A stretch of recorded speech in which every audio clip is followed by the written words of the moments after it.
Ngayon po, nandito po kami ngayon sa kay Pastor Bong sa kanilang home office. Ngayon po si Pastor Bong.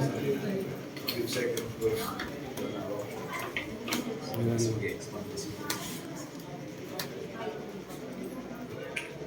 Tapos,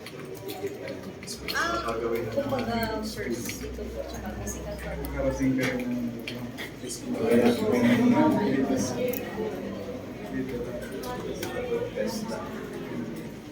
na pati. Ito po ay church. para yung graduate mo. May training cycle. I-forward ko kay Pastor Ranel para makita niya Yun, nag-uusap kami minsan yun. Dalawa na anak nila Tao nga, malaki na yung panganay nila. Kapanganak lang isa nung July.